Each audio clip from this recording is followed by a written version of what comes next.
Hai.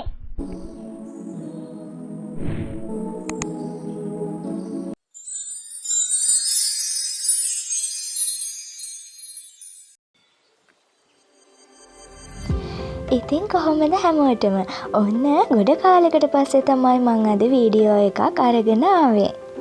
ඉතින් ඊට කලින් කියන්නකෝ ඔයාලා හොඳින් ඉන්නවද කියලා.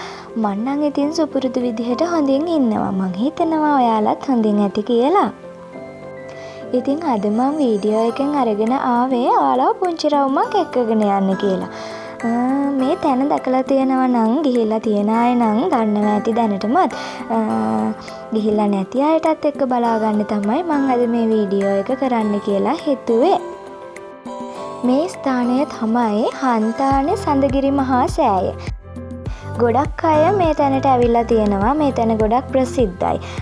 ඉතින් අපිත් ආවා කොහොමද කියලා බලන්න. ඉතින් ගෙදර වැඩත් එක්ක ගෙදරටම වෙලා හිර වෙලා ඉන්නාට වැඩිය නිවාඩුවක් හම්බ වුණ ගමන් පවුලේ අයත් එක්ක මේ වගේ ගමනක් ඇවිල්ලා බලන්න කියලා හිතුණා. ඉතින් එදා දවස මේ විදිහට තමයි ගෙවුනේ. ඉතින් වීඩියෝ එකත් එක්ක දිගටම රැඳී ඉන්න කියලා ඔයාලගෙන් ආදරයෙන් ඉල්ලනවා. ඒ වගේම කියන්න ඕනි මගේ channel එක තාමත් subscribe කරලා නැති කවුරු හරි ඉන්නවා නම් මගේ channel එක subscribe කරන්න කියලාත් ඉල්ලන ගමන් like කරන්න, comment කරන්න ඔයාලට හිතෙන දේවල්. මොකද එතකොට තමයි මට දැනෙන්නේ මම මොකක් හරි වීඩියෝ එකක් දැම්මොත් ඒකට යම් කිසි සාර්ථකත්වයක් තියෙනවා කියලා. එතකොට තමයි මට දැනෙන්නේ.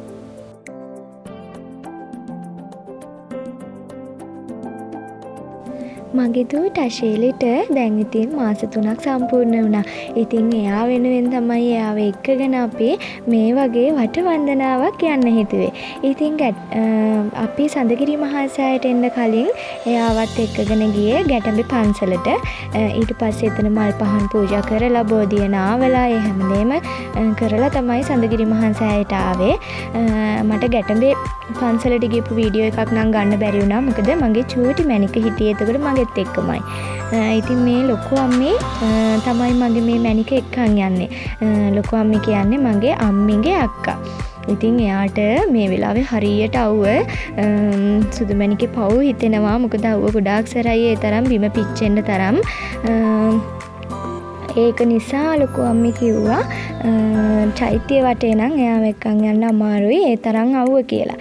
ඉතින් ওই විදිහට ඉන්න ගමන් මගේ මේ ලොකු බබා මල් දෙකක් අරගෙන ඒක පූජා කරන්න ඕනේ කියලා කිව්වා. ඉතින් ඒකත් මම මේ විදිහට වීඩියෝ කරගත්තා. සමහර අය ඉතින් හිතනවා ඇති ඇයි අපි මේ වගේ වීඩියෝ කර මේ වගේ දාන්නේ. ඔන්න ඔය වගේ ආකල්ප ටිකක් සමහර අයගේ තියෙනවා. ඒ අයට මං කියන්න තියෙන්නේ මම නම් මගේ අදහස අනිත් අය කොහොමද දන්නේ නැහැ. හැබැයි ගොඩ අයගේ අදහස තමයි මේ වගේ වීඩියෝ එකක් දාලා කවදා හරි දවසක ඒ හැඟීම අපිට ආයෙමත් දවසක විඳ ගන්න පුළුවන් වෙයි. තව අවුරුදු ගාණක් ගියාට පස්සේ එදාටත් එතකොට මේ දැනෙන හැඟීම අපිට ආයෙම විඳ ගන්න පුළුවන්.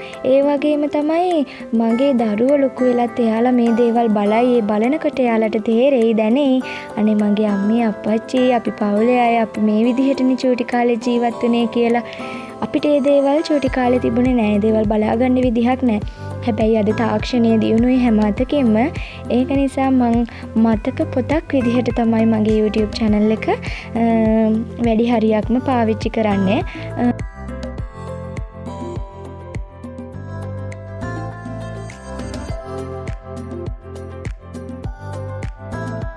මේ ඉන්නේ මගේ අම්මි.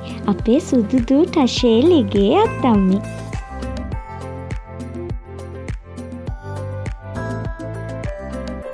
මෙන්න මේ වෙලාවේදී මට හම්බුණා මගේ හිතවත් අක්කා කෙනෙක්.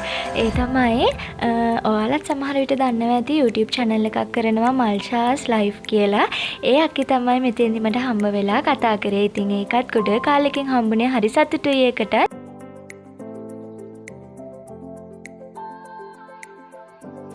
ගෙදරටම වෙලා ඉන්නවට වැඩිය පවුලේ අයත් එක්ක මේ වගේ පුංචි ගමන් එන එකත් අපේ ජීවිතේ හරි ලස්සන මතකයක් වෙනවා. ඒ දේවල් අත්දකින්න අත්විඳින්න අපිට ලැබෙන එකත් ගොඩක් පිනක් කියලා තමයි වාසනාවක් කියලා තමයි මම නම් හිතන්නේ.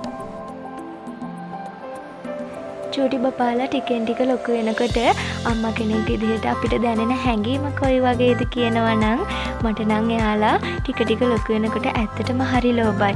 මොකද අනේ මන් දන්නේ චුට්ට එයාලගේ දේවල් තනියෙන් කරගන්න බලනවා. අපිත් එක්ක තියෙන ඉන්න තියෙන කාලය ඉඩකඩ චුට්ට වෙන වෙනවාදෝ කියන හැඟීම මට එතකොට දැනෙනවා. ඉතින් ඇත්තටම එතකොට හරි ලෝභයි. චූටිම විදිහට මගේ තුරුලටම වෙලා ඉන්නවා නම් ඇත්තටම කැමති හැමදාම එහෙම ඉන්න තියෙනවා නම් කියලා. හැබැයි ඉතින් දවසක අපි හැමෝම අපිවම ඇත්තරලා යන්න ඕනිනේ. ඉතින් ඒ සත්‍යතාවය බුදුහාමුදුරුවෝ දේශනා කරත් මට නම් ඒ ගැන හිතන්න ටිකක් අමාරුයි.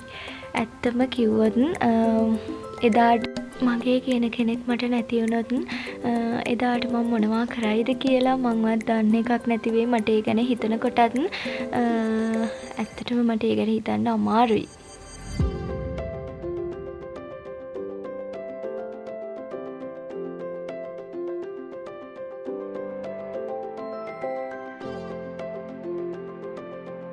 මේ වෙලාවේ අපේ සඳගිරි මහා සෑය, ඒ කියන්නේ මේ චෛත්‍යය ඇතුළට අපි ආවා. හරි ලස්සනයි ඇත්තටම.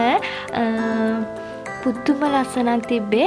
ඒ වගේම අනිවාර්යයෙන්ම මතක් කරන්න ඕනි මේ පන්සලේ හාමුදුරුවෝ මේ පන්සල වැඩි දියුණු කරන්න සෑහෙන්න උත්සාහයක් දරලා තියෙනවා කියලා අපිට ගියාට පස්සේ හොඳටම තේරුණා. වීඩියෝ කර එහෙම දානවා අපි දැකලා තියෙනවා. ඉතින් ඒ හින්දාම දෝ මන් දන්නේ මට හරි ආසාවක් ආවා මේ පන්සල බලන්න යන්න. ඉතින් ඇත්තටම සෑහෙන වෙහෙසක් දරනවා කියන එක අපි හැමෝගෙම හිතවලට දැනුණා. මේ පේන්න තියෙන්නේ බලන්නකො හරිම ලස්සනට මේ පිළිවෙලකට පුදුමාකාර ලස්සනකට තමයි මේ දේවල් හරි ගස්සලා තියෙන්නේ. ඉතින් ඒ පරිසරයට ගියපුවාම ඇත්තටම අමුතුම එක කියන්න තේරෙන්නේ නැහැ. අමුතුම මේ හැඟීමක් දැනෙනවා. හරියට හිත නිවෙනවා වගේ.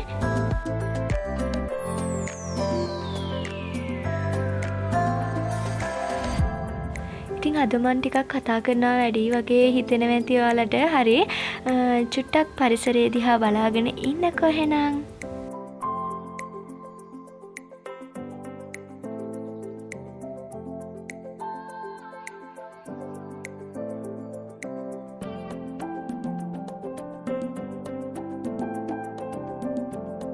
ඔන්න ඉතින් අපි සඳගිරි මහා සෑය බලලා ආවේ. මේ වෙලාවේ නම් හරියට බඩගින්නක් ආවා. ඉතින් අපි ඔක්කොමලම පුංචි කැෆේ එකකට ආවා මොනවා හරි කාලා යන්න කියලා. මෙතනත් අපි හිතුවට වැඩිය හරිම ලස්සනයි. ඒ කියන්නේ මේ වගේ නිකන් ගැමි විදිහට හදලා තියෙන කබානා වගේ නිකන් හදලා තියෙන හරි ලස්සනයි. ඉතින් අපි හැමෝම ගත්තා එක එක දේවල්. බිරියානි ගත්තා, ෆ්‍රයිඩ් රයිස් ගත්තා. අපේ තාත්තා ඉතින් ඒ මොකුත් කන්නේ නැති නිසා එයා චිකන් කෑම එකක් ගත්තා. ඉතින් කාලා ඉවර වෙලා ඔන්න අපි ආවා දළදා මාලිගාව වඳින්න.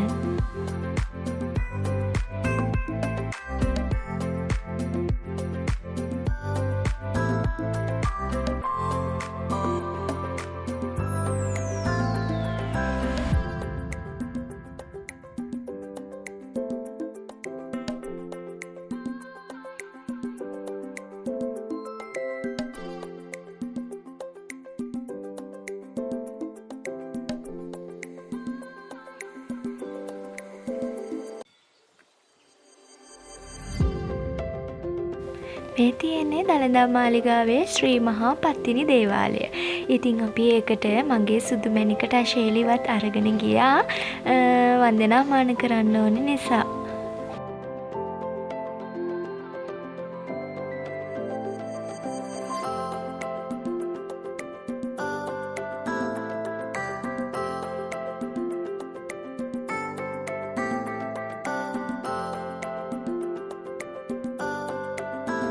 සුදු මැණික යාගේ ලොකු අත්තම්මේ අතේමයි.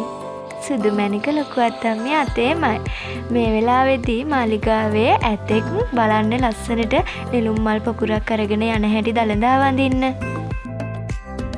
මේ වීඩියෝ කොටස නම් මට ගොඩාක් විශේෂයි. මොකද මේ පහුවදා මේ අපි මාතලේ ආවා අපේ අම්මිගේ අම්මගේ අම්මා බලන්න.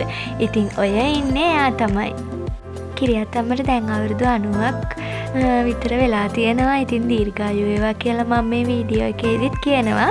මේ වෙලාවේදී නම් මේ ඉන්නේ මගේ තාත්ති. මගේ සුදුමැණිකව හුරතල් කරන ගමන් තමයි ඉන්නේ. ඉතින් ඔය විදිහට තමයි මේ දවස් දෙකම ගෙවුනේ.